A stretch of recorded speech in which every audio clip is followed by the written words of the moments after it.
और आज पूरा देश भर शिक्षक दिवस मना रहा है और ऐसे में मध्य प्रदेश में शिक्षक दिवस पर विशेष मुख्यमंत्री डॉक्टर मोहन यादव के जो गुरु हैं वो हमारे साथ जुड़ेंगे। शिक्षक दिवस पर प्रोफेसर डॉक्टर गोपाल शर्मा हमारे साथ लाइव जुड़ेंगे।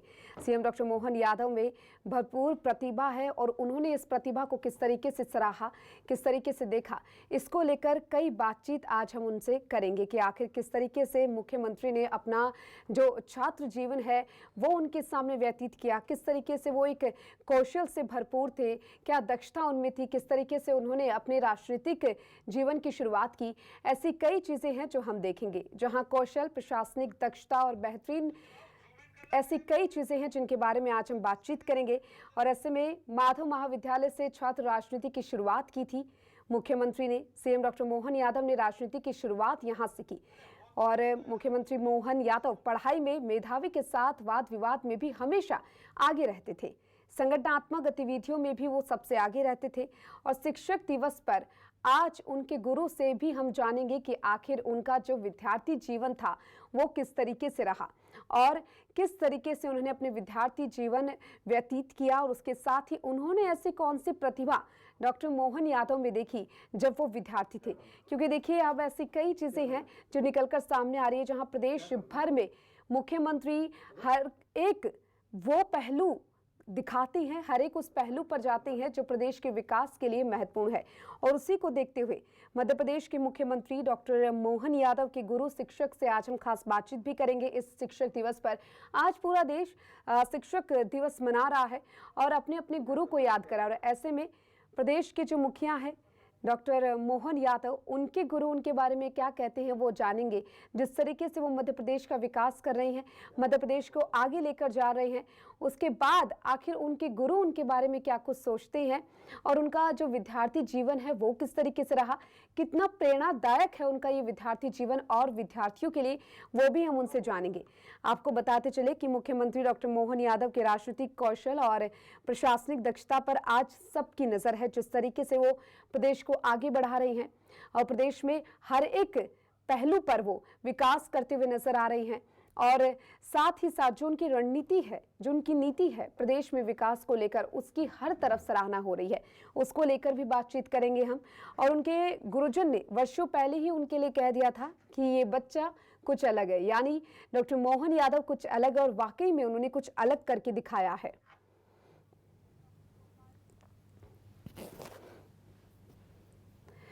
और देखिए डॉक्टर मोहन यादव किस तरीके से अपना विद्यार्थी जो जीवन है वो रहा है उनका, उस पर भी आज हम नजर डालेंगे। और उनके गुरु शिक्षक से हम आज बातचीत भी करेंगे। खास बातचीत होगी शिक्षक दिवस पर उनसे कि आखिर उनकी प्रतिभा को उन्होंने किस तरीके से सराहा, उनकी प्रतिभा को उन्होंने किस तरीके से देखा और कैसे वो बाकी बच्चों से अलग निकलकर और लीक से हटकर सामने आए हैं। और चलिए हमारे साथ डॉक्टर मोहन यादव के गुरु शिक्षक प्रोफेसर डॉक्टर गोपाल शर्मा जुड़ चुके हैं। सबसे पहले बहुत बहुत स्वागत है आपका न्यूज़ 24 मध्य प्रदेश छत्तीसगढ़ पर डॉक्टर गोपाल जी। और आपको भी आज के दिन की शिक्षक दिवस की ढेरों शुभकामनाएं। बात हो रही है डॉक्टर मोहन यादव की। डॉक्टर मोहन यादव की बात करें, सबसे पहले आपसे जानना चाहेंगे उनका जो विद्यार्थी जीवन था वो किस तरीके से रहा, आप कब उनसे परिचित हुए और कब आपको लगा कि उनके अंदर की जो ये प्रतिभा है वो कहीं ना कहीं एक दिन जो है वो इस तरीके से मध्य प्रदेश का विकास करेगी। विद्यार्थी जीवन जब से मैं ऑब्जर्व कर रहा हूँ जी, मैं देखता रहा हूँ कि एक बहुत लोकप्रिय विद्यार्थी नेता के रूप में अपना पारिवारिक दायित्व निभाते हुए, श्रम करते हुए और अर्न के साथ काम करते हुए लगातार काम करते रहे और पढ़ाई भी साथ में करते रहे। जैसा कि लगभग सारे लोग जानते हैं उन्होंने किस तरह से संघर्ष किया अपनी छोटी सी उम्र से और करते रहे। उसके अलावा साथ में विद्यार्थी राजनीति के उन दिनों के नेताओं में वो आबाद थे, बहुत लोकप्रिय थे।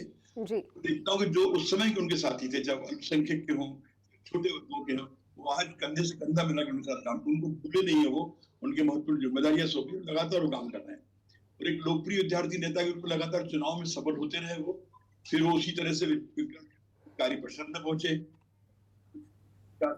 लगातार काम किया, नए प्रयोग किया।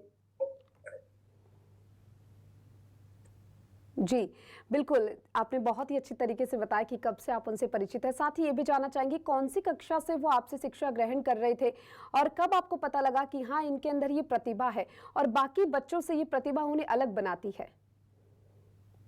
वस्तुतः जब वो मेरे पास पहली बार आए, मतलब पढ़ाई लिखाई के संदर्भ में, जी। और प्रयोजन ये था, इसमें मैं हूँ राजनीति में, उसकी थ्योरी को समझना चाहता हूँ। मैं ये जानना चाहता हूँ कि बेसिकली पॉलिटिक्स की प्रैक्टिस में हूँ, ये तो मूल पर्पस है। इसके साथ मैं ये भी करना चाहता हूँ सर कि इसकी पढ़ाई मंत्री को छोड़कर करूँ, डॉक्टरेट करूँ, पीएचडी करूँ। तो उस प्रयोजन से आज सबको समाज से लेकिन उससे मेरे उनके साथ वो विश्वविद्यालय में विद्यार्थी, उस समय भी वो उज्जैन विकास प्राधिकरण के अध्यक्ष के रूप में काम कर रहे थे लगातार, और उम्र हो चुकी थी, नियमित विद्यार्थियों ने उनका संभव नहीं था, तो निजी स्तर पर वो मेरे साथ लगातार 5 साल तक एक विद्यार्थी के रूप में, पहले विद्यार्थी के रूप में, शोधार्थी के रूप में जुड़े रहे और एमए की परीक्षा उन्होंने पास की प्रथम श्रेणी से। लगभग 3 महीने परीक्षा से पहले मेरे पास आए और परीक्षाएं बढ़िया तरीके से उन्होंने दी। उसके बाद एक ऐसे विषय पर जो सरल था उनके लिए काम करना, जिस पर उस पर मैंने उनको पीएचडी संपन्न करवाई। वो शीर्षक मुझे उस समय की शिवराज सिंह चौहान सरकार के प्रति लेकर उन्होंने निकाला था, और इत्तेफाक ये इसका निष्कर्ष था, चुनाव का निष्कर्ष भी था। शिवराज सिंह चौहान पहले टर्म का, दूसरे टर्म के लिए चुनाव जीत गए थे। तो इस तरह से वो सिंसियर से विद्यार्थी के रूप में बिल्कुल दिन भर की थकान के बाद रात को 3 घंटे, 2.5 घंटे, 4 घंटे हम लोग साथ में बैठ के पढ़ा करते थे। जब कोई मेरे यहाँ कोई गेस्ट होता तो उनके निवास पे हम लोग पढ़ाई करते थे, उनके साथ में एक मित्र साथ में आते थे। तो वेरी सीरियस, और उन तीनों में ही वो द बेस्ट, और वो सर्वाधिक अंक मिला है वो। तो कोई ऐसी बात आपको याद हो, उनकी कोई ऐसा किस्सा आपको याद हो जो आप साझा करना चाहें, उनके स्कूली जीवन से जुड़ा हुआ दर्शकों के साथ में? क्योंकि देखिए दर्शक भी जानना चाहेंगे कि उनके प्रदेश के जो मुखिया हैं, आखिर उनके जीवन से जुड़ा हुआ कौन सा वो किस्सा है जो आज उनके गुरु शिक्षक हमें बताना चाहेंगे? ऐसा मॉडल है तमाम विद्यार्थियों के लिए भी, आने वाली पीढ़ी के लिए भी, कि आपको यदि पढ़ना है तो आप डिपेंड मत कीजिए किसी पर, आप लगातार खुद काम कीजिए। तो वो खुद काम करते रहे और वो प्रेरणा देते रहे। उनके तमाम साथियों ने वही मिशन डेवलप किया, खुद काम के साथ साथ पढ़ने वाला, और लगातार वो प्रयोग करते रहे, मतलब विद्यार्थी जीवन में भी, उसके बाद के जीवन में, जब उनको विभिन्न अवसर मिले लगातार काम करने के। जी, तो उनकी जो विभिन्न भूमिकाएं हैं उनको किस तरीके से आप देखते हैं? क्योंकि देखिए मध्य प्रदेश की बात करें तो आप भी देख रहे हैं किस तरीके से मध्य प्रदेश का विकास हो रहा है, और सिर्फ देश ही नहीं विदेशों में भी मध्य प्रदेश अब जाना जा रहा है, और ये सब जो है वो कहीं ना कहीं मुख्यमंत्री की मेहनत का प्रयास है। तो उनकी भूमिकाओं को आप किस तरीके से देख रहे हैं? मुझे लगता है कि बहुत पहले से शायद उनके मन में था कि मुझे कुछ बड़ा करना है, और ये कहीं ना कहीं उनके मन में हमेशा था। और जो भी उनका परिवार, संघ परिवार या पार्टी उनका दल जो भी अवसर उनको देता था, उससे पूरी तरह से। मैं देखता हूँ उज्जैन विकास प्राधिकरण, उन्होंने उज्जैन विकास प्राधिकरण के अध्यक्ष में उज्जैन का चेहरा बदल दिया, लगातार काम किया। उन्होंने बहुत सारे प्रयोग किए, सुंदर सुंदर द्वार बनाए उज्जैन के किनारे पर। तब भी लोग डिबेट करते थे कि द्वार की क्या जरूरत है।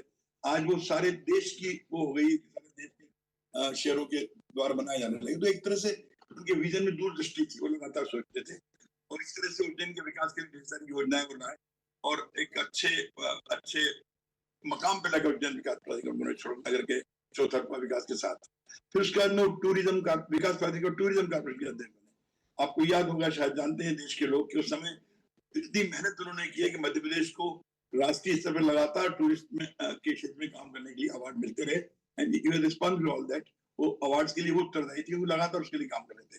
तो किसी भी मिशन के साथ जुड़ना और बिल्कुल धुन के साथ, पक्की धुन के साथ जुड़ना उनके नेचर का हिस्सा है, चाहे वो विद्यार्थी रूप में निभाए, चाहे प्राधिकरण में निभाए।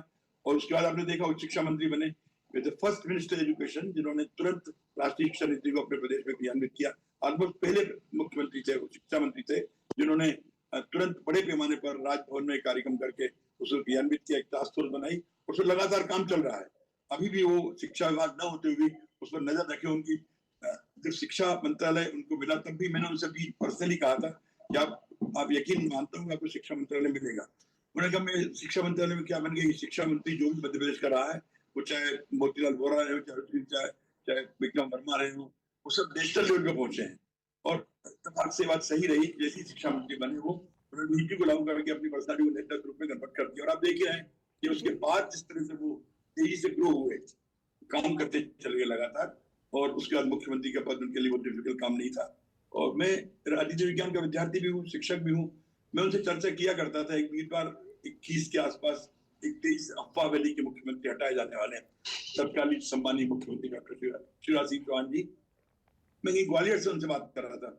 मैंने कहा मोहन जी आप एक काम करें, अभी राजनीति को मैं समझता हूँ, मध्य प्रदेश लगभग 50% ओबीसी का प्रदेश है, और you are one of the few leaders of OBC wing, you start working with these groups. और उन्होंने काम शुरू किया, और अल्टीमेटली आप देखिए, मुझे नहीं था कि इतनी जल्दी ये होगा कि वो मुख्यमंत्री के पद पर पहुंच जाएंगे। जी देखिए, उच्च शिक्षा मंत्री का जब उन्हें पद मिला था उसकी बात आप अभी कर रहे थे, लेकिन ये भी जानना चाहेंगे साथ ही डॉक्टर गोपाल शर्मा जी, आप भी देखिए शिक्षा से जुड़े हुए हैं और आप उनके गुरु रह चुके हैं और अभी भी वो आपसे सलाह मशवरा करते हैं। जिस तरीके से आपने बताया, कोई भी अगर वो डिसीजन लेते हैं या फिर प्रदेश के विकास के लिए अगर कोई भी वो पहलू रखते हैं तो आपके सामने जरूर रखते हैं, आपसे सलाह मशवरा करते हैं। तो ऐसे में जब उच्च शिक्षा मंत्री का पद उन्हें मिला, वो किस तरीके से आप देख रहे हैं, किस तरीके से उन्होंने उसको निभाया और एक नई मिसाल किस तरीके से वो पेश करते हुए नजर आए थे, वो भी जरा जानना चाहेंगे। शिक्षा मंत्री थे जो नियमित रूप से अपने दफ्तर में बैठते थे, साप्ताहिक विभाग की समीक्षा करते थे, और चप्पे चप्पे पर उनकी नजर थी। मैं कई बार विनोद से कहता, आज छतरपुर थे, परसों पन्ना पहुंच गए, फिर he was constantly involved and busy in the ministry of education। वो लगातार काम कर रहे थे, और इतने ही नहीं, ढेर सारे सुधार, ढेर सारी समस्याओं निराकरण, लंबित समस्याओं निराकरण। इत्तेफाक से मैं मध्य प्रदेश की यूनिवर्सिटी के पेंशनर्स का अध्यक्ष हूँ। 50 वर्षों से उनकी प्रॉब्लम थी, we are not getting pension at par with government. उन्होंने पूरी दृढ़ता से संघर्ष किया, जिसने सीएम समस्या का समाधान करने की मुख्यमंत्री बना है। आप निश्चित रहिए, समस्या सुल जाएगी। उन्हें चमत्कार करते हुए प्रदेश के पूरे यूनिवर्सिटी के पेंशनर्स को एट पार, मतलब एक बार जो तय कर लेते हैं वो पेंशन उन्हें प्रदान कर दी, लगभग प्रदान कर दी पूरी तरह से। तो जो भी करना चाहते हैं, इनोवेटिव प्रयोग किए। हम लोग कई बार मीटिंग पे जाते थे, वो कहते थे इतने सारे विभागों में विश्वविद्यालय करो, एक अमृला के नीचे सारे विश्वविद्यालय, मतलब ओरिजिनल सोच के साथ में काम करना है, ऐसे रिसर्च सेंटर्स के लिए काम करना है। तो वो प्रयोगधर्मी है, जुनून है, लगातार काम करना था उनको। तो शिक्षा में इतनी तेजी से उन्होंने काम किया, बिल्कुल नियमित रूप से, उनको टाइम नहीं था, टायरलेसली काम करते थे वो लगातार, कि वो बहुत आसान हो गया अगले मंजिल तक पहुंचना उनके लिए। उस कारण से मेरा मानना है कि यदि शिक्षा मंत्री नहीं बनते तो शायद इतनी आसानी से मुख्यमंत्री नहीं बनते। शिक्षा नीति के क्रियान्वयन ने केंद्र की नजरों में उनके मन को बढ़ाया, और बाकी जो राजनीतिक कारण जिसकी मैं चर्चा कर रहा हूँ वो भी कारण बने। उनकी पढ़ाई लिखाई, उनकी अपना भी कर रखा है, मैनेजमेंट भी कर रखा है उन्होंने, और ये सब काम करते हुए किया उन्होंने। तो उस सबसे उस वर्ग में, उनके समूह में सर्वाधिक शिक्षा मंत्री के रूप में वो जाने गए, और उसी ने शायद मुख्यमंत्री बनने भी कहीं ना कहीं रोल प्ले किया। बाकी पॉलिटिकल फैक्टर होते ही हैं, सीएम के चयन के भी आप जानते हैं। जी, और देखिए बात अगर मध्य प्रदेश की कर ले डॉक्टर गोपाल शर्मा जी, तो मध्य प्रदेश को आपने तब से देखा है, लेकिन अब के मध्य प्रदेश की बात करें तो विकास के क्षेत्र में नए आयाम स्थापित करता हुआ मध्य प्रदेश नजर आ रहा है। जो गति हम देख रहे हैं विकास की, वो कहीं ना कहीं पूरे सिर्फ देश की ही बात नहीं है, विदेशों में भी अपना लोहा मनवाता हुआ मध्य प्रदेश नजर आ रहा है। और मुख्यमंत्री डॉक्टर मोहन यादव की बात करें तो किस तरीके का योगदान आप मानते हैं कि मध्य प्रदेश की जो छवि है अब वो विदेशों में भी जाने लगी है, और विदेशों में भी मध्य प्रदेश को पहचाने जाने लगा है। तो सीएम का कितना योगदान आप इसमें मानते हैं? सीएम का बड़ा योगदान इसमें है, क्योंकि वो सब कुछ ओरिजिनल। देखिए, मध्य प्रदेश के चप्पे चप्पे का विकास करने के लिए उन्होंने जो इन्वेस्टर्स मीट की है वो प्रदेश के कोने कोने में किया। वो नहीं चाहते बिग सिटी सेंट्रिक रहे विकास, कि इंदौर, भोपाल या उज्जैन तक सीमित रहे। वो प्रदेश के प्रत्येक कोने में जाके, प्रत्येक कॉर्नर के छोटे छोटे शहरों में जाके इन्वेस्टमेंट की प्रयास कर रहे हैं।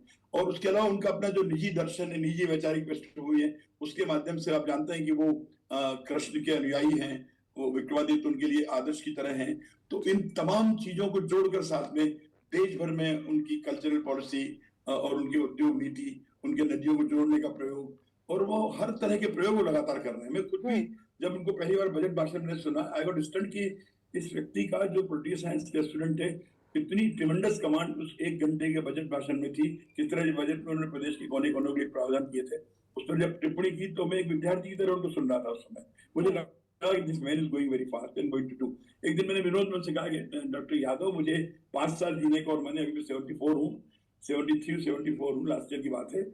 तो उन्हें क्या मतलब सर, ऐसा क्यों कह रहे हैं? मैंने कहा मुझे मध्य प्रदेश देखना है 5 साल बाद कितना बदलेगा, कितना परिवर्तन उसमें। मैं आश्वस्त हूँ कि वो पहले दूसरे राज्यों में पहुंचेगा अगर वो लगातार इस तरह से काम करते रहे, और उनके शुभचिंतकों ने उन्हें इस तरह से काम करने दिया। बिल्कुल, और उनमें है टैलेंट, उनमें। जी बोलिए। हाँ, उनमें ये प्रतिभा है।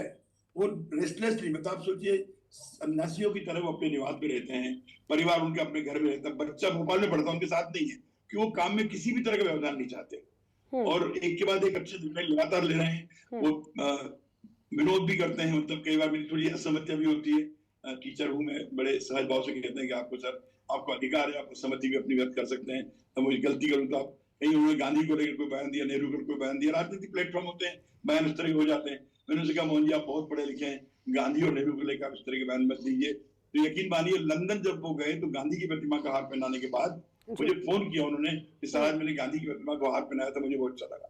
तो कहने का मतलब ये है कि छोटी छोटी बातों का वो ध्यान रखते हैं।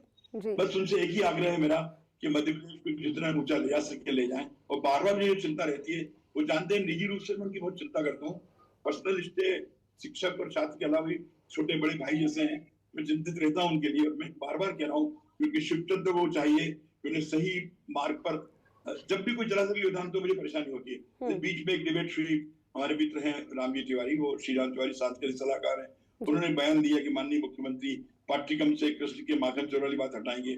आई गॉट स्टंट, क्योंकि मैं समझ नहीं पाया कि ऐसा कैसे आ गया दिमाग में, किसी के भी दिमाग में से कैसे आ गया कि कृष्ण की बाल लीलाओं में माखन चोरी वो अपने लिए चोरी नहीं करते थे, वो बच्चों के लिए और माँ को छेड़ने के लिए, परेशान करने के लिए। और उनके अरे सूरदास के और रसखान के साहित्य को आप कैसे डिनाई कर सकते हैं?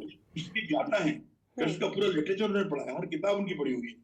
तो इस तरह की जब भी बात होती थोड़ी सी मुझे व्यग्रता होती है, और मैं डायरेक्टली इनडायरेक्टली उन तक अपनी ताकि आगे उस तरह की न हो। तो ये सब बातें हैं, एक तो मान के चलता करेंगे काम, और ईश्वर ने उनको अवसर दिया उसको दुरुपयोग कर। एक आग्रह में हमेशा करता रहता हूँ कि विश्वविद्यालय की स्थापना, जिसको उन्होंने सम्राट विश्वविद्यालय विक्रमादित्य विश्वविद्यालय कर दिया है, उसकी स्थापना का आंदोलन इंदौर में हुआ था, उज्जैन में नहीं। तो वो जो सफलता उनकी थी इंदौर में, वो उज्जैन में विश्वविद्यालय से होता है। अब मेरा उनसे आग्रह है कि चूंकि शांतिबनी की नगरी है, यहाँ से गीता का उपदेश देने वाले विद्यार्थी ने जन्म लिया है, तो इस विश्वविद्यालय के रूप में वो विषय करें, उससे सफल हो, ताकि वो उस विश्वविद्यालय के प्रति और अधिक कृपा। बिल्कुल। और देखिए डॉक्टर गोपाल शर्मा जी, आपके आशीर्वाद से ही कहीं ना कहीं वो आगे भी बढ़ रहे हो। जिस तरीके से आपने बताया कि आप जो है वो उनसे एक अलग ही तरह का जो संबंध है आपका और उनका है, गुरु शिक्षक की बात करें, और चाहे वो एक सलाह मशवरा से जिस तरीके से आपसे बातचीत करते हैं वो बात करें।